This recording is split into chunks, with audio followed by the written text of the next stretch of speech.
जम्मू कश्मीर अपनी पार्टी के सरबराह सैयद अल्ताफ बुखारी ने आज कहा कि एनसी और पीडीपी के पास कश्मीरी अवाम के लिए कोई एजेंडा नहीं है, बल्कि वो इस बार भी कश्मीरी अवाम को धोखा देने की कोशिश कर रहे हैं।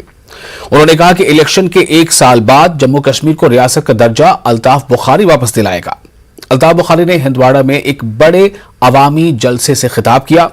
कारकुनों ने अल्ताफ बुखारी का जबरदस्त इस्तकबाल किया और अल्ताफ बुखारी के काफिले में घुड़सवार भी शामिल थे, जो पार्टी सदर के हमराह हिंदवाड़ा पहुंचे।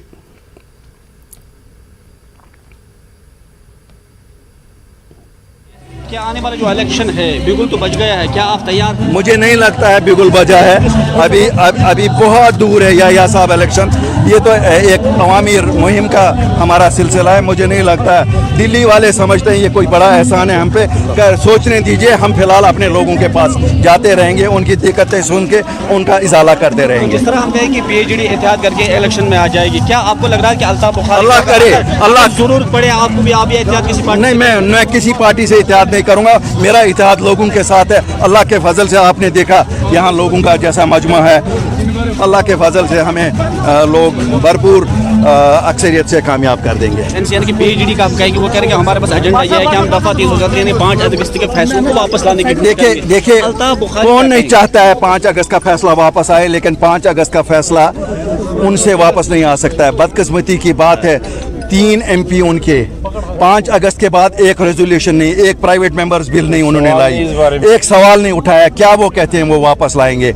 और जहां तक वापस लाने की बात है वो सुप्रीम कोर्ट दे सकता है। जो उसमें था, जो हमसे छीना गया, वो अल्ताफ बुखारी ने, चाहे ज़मीनों का तहफ़्फ़ुज़, नौकरियों का तहफ़्फ़ुज़, वो अल्ताफ बुखारी और अपनी पार्टी ने वापस लाया। इंशाअल्लाह 1 साल हुकूमत बनने के बाद स्टेटहुड भी वापस लाएंगे। आप लगातार कहें कि इंजीनियर रशीद की रिहाई होगी, बाकी पार्टियां बात नहीं करती हैं, तो सिर्फ अल्ताफ बुखारी ही बात करते हैं। अल्ताफ बुखारी ही यहाँ सबकी बात करता है। जब ये लीडर बंद थे, मैंने इनको छुड़ाया। एक आखिरी आदमी है जो बेगुनाह है, जिसको रिलीज़ करना चाहिए, और अल्लाह के फजल से मैं लास्ट के दिन तक उसके लिए अपील भी करता रहूँगा, मेहनत भी करता रहूँगा। मुझे कोई ज़ाती मफाद नहीं है, उसकी अपनी जमात है, वो अपनी जमात में क्या सियासत करता है, कैसे करता है, मुझे उसके साथ कुछ नहीं है। लेकिन नज़रबंद है, एक आम कश्मीरी है मेरे साथ, मेरा कोलीग था वहाँ अंदर, उसने भी हल्फ हिंदुस्तान के आइन पे उठाया, मैंने भी उठाया। तो ये क्या बात है कि वो बंद रहे?